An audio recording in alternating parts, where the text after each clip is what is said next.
баъди ба майдон омадани футболбозон суруди миллӣ Тоҷикистон садо дода мешавад ва дастаҳо омодаанд ки миёни ҳам рақобат кунанд ва ғолиб дар ин давр маълум бигардад.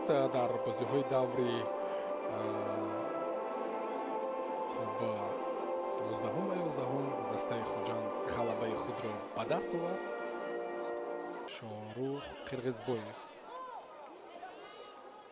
ҳамчун нафаре ки бозии дастаашро гардон кард, гӯем ҳам хато намешавад. Шояд ки ба ҳамлаи дастааш оғоз бахшад. ҳоло ҳолати як ба як бо дарвоза ва бубинед ки ту ба тури он ворид мешавад.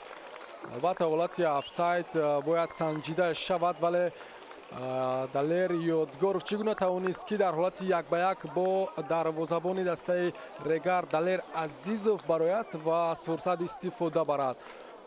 Далер Азизов ба туб расида тавонист, лек монеа нашуда аз голе ки Далер Ёдгоров зад.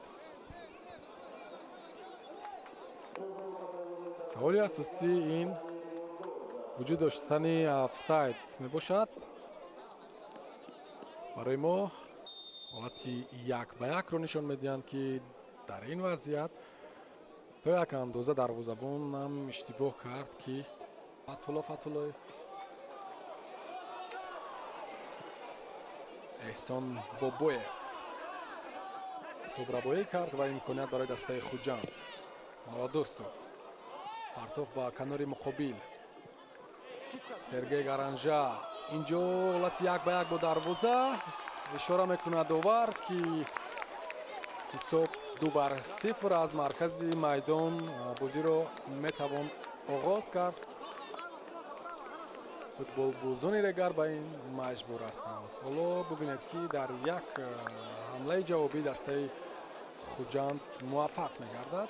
Сергей Сканян голи дуюми худро аниқтараш дастаашро дар бозии имрӯза ба ҳадаф мерасонад.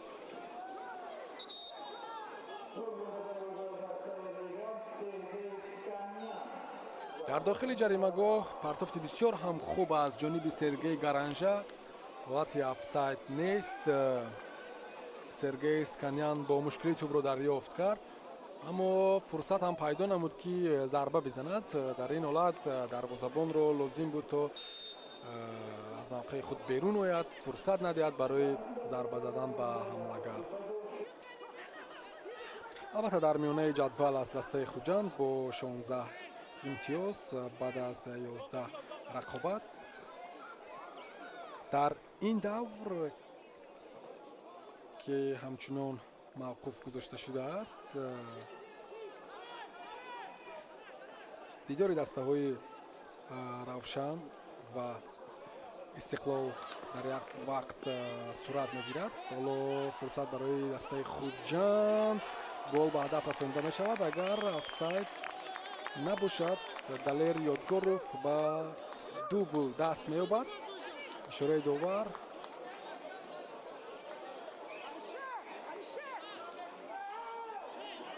қайд кардани чизе дар дафтарчааш аст, вале футболбозон ҷаримагоҳро тарк намегӯянд.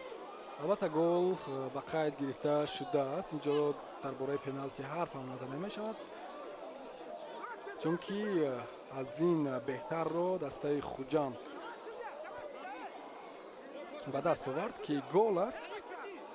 Далер Ёдгоров ба задани голи дуюми худ дар бозии имрӯза даст меёбад. канам офсайд нест. инҷо бубинед футболбоз дасти худро боло мебардорад, вале дар як ҷо истода чӣ гуна ӯ метавонист ҳолати офсайдро ба вуҷуд оварад. Далер Ёдгоров бошад бозиро идома дода наметавонад. бо кӯмаки духтурон ӯ аз майдон берун мешавад. чӣ хеле ки гуфтем, дидори дастаҳои Истиқлол ва Равшан нобаста ба он ки бо чӣ натиҷа хотима меёбад, бар муроди дастаи Хуҷанд хоҳад буд. яке аз он дастаҳо ки рақиби Хуҷанд ба ҳисоб меравад, дақиқан имтиёз бой аз умқ пас ба ҳамлагарон метавонанд тӯбро соҳиб гарданд. Фатҳулло бо усули фирмини худ метавонад зарба занад. инҷо ҷуръат накард фатҳулло ва фурсат барои дастаи Регар, аммо байрақша боло бардошта шудааст.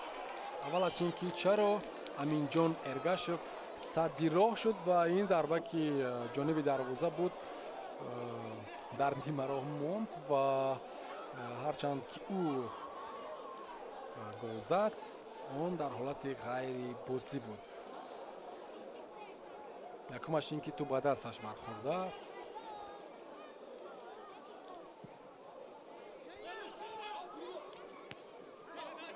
зарбаи Ҷасур Қурбоновро дидан беҳтар буд ки шояд барои баргардонидани он Шоҳрух Қирғизбоев омода набуд. метавонем натиҷаро ҳам бигӯему. боз ҳам рӯшноӣ андозем ба мавқеи дастаҳо дар ҷадвал. охирин ҳамлаи бозингарони Регарро мебинем ки бенатиҷа хотима меёбад. 4 дақиқа илова кардааст довари асосӣ Бахтиёр Комилов ки дар ин фурсат Регар Тадаз мехоҳад голи шармшикан бизанад. як нафари онҳо дар замин хоб ки ин Фатҳуллоев мебошад. вақте довар хомӯш аст, бояд ҳамларо идома бидиҳанд ва зарбаи кунҷӣ ҳам кор кунанд. Регар Тадаз метавонад ки охирин фурсати худро истифода барад.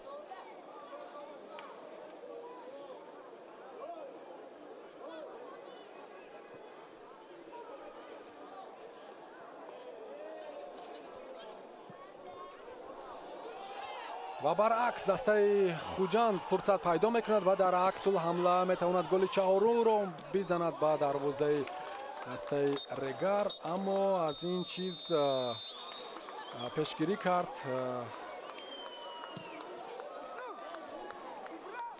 Азизов Далер, аммо аз шикасти калон касе натавонист ки Регар Тадазро наҷот бидиҳад.